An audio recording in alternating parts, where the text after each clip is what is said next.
Senhores, como é que vocês estão? Dr. Bruce Otsuka aqui. Hoje a gente vai conversar sobre uma cirurgia que é mista.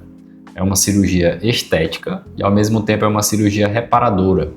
É uma das cirurgias também, pessoal, que está sendo muito subestimada. A gente vê cada dia mais profissionais que não têm a devida formação fazendo essa cirurgia. E eu vou explicar para vocês o porquê que essa cirurgia não está isenta de complicações, independente de ser uma cirurgia relativamente simples, tá?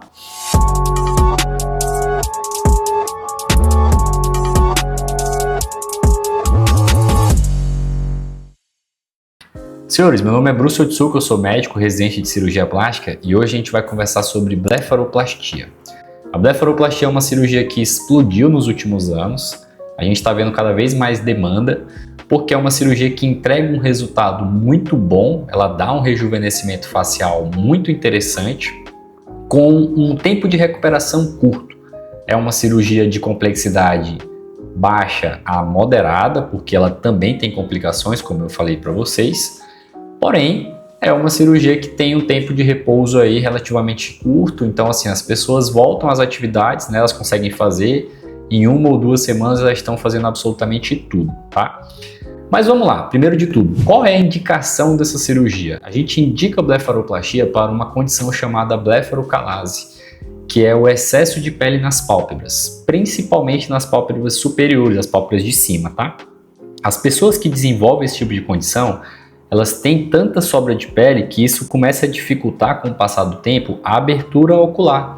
Elas não conseguem abrir bem o olho, né? Então isso vai diminuindo com o tempo a acuidade visual e pode levar a alguns sintomas. As pessoas podem ter algumas crises de dor de cabeça, alguns tremores nos olhos, né? Uma sensação de vista cansada, digamos assim, justamente porque o corpo se esforça demais para poder levantar essa pálpebra e ver se consegue abrir o olho de maneira adequada.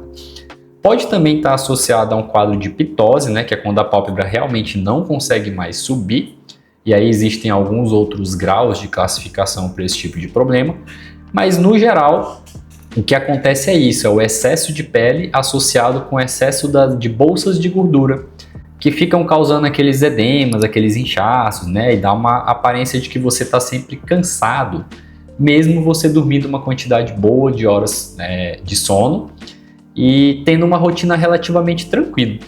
A gente fala que essa condição, ela entrega para a gente visualmente um paciente com um olhar cansado, né? Ele parece que está sempre com fadiga, ele já tem um aspecto muito cansado e mais envelhecido do que o que ele normalmente tem de idade.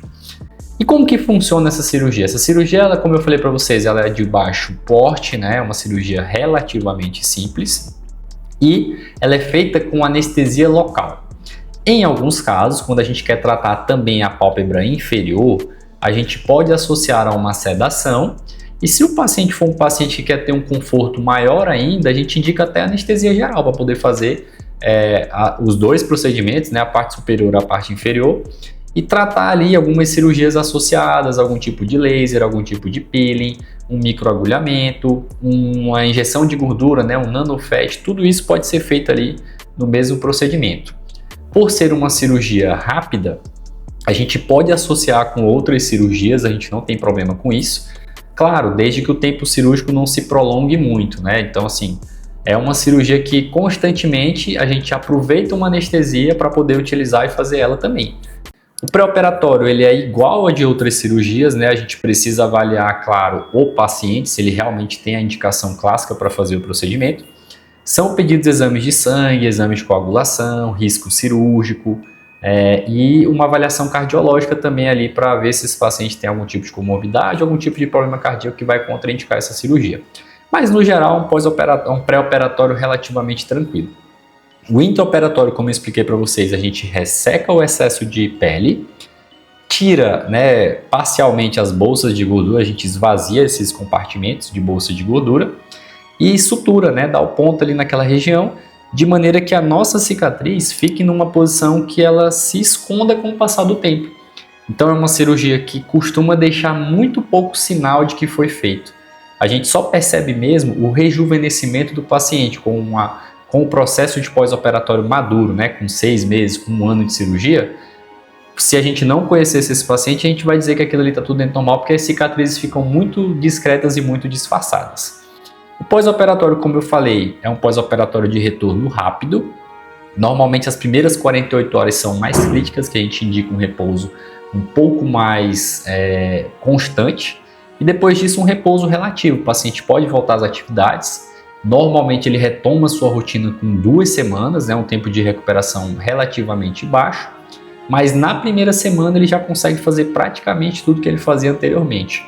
As únicas observações são as atividades físicas mais intensas, mais pesadas, que a gente pede ali um repouso um pouco maior, tá? São utilizadas compressas geladas na região dos olhos no pós-operatório para diminuir o edema, diminuir o inchaço e acelerar o processo de recuperação também. Auxilia bastante e tem um resultado estético muito bom nessa recuperação.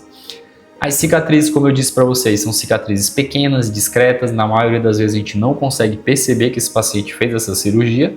O que a gente percebe é que ele rejuvenesceu, e consegue tentar ali achar, olhando muito bem aqui na região do sulco, na região das dobras, uma linhazinha discreta, que é justamente o que costuma acontecer com as cicatrizes dessa cirurgia, tá?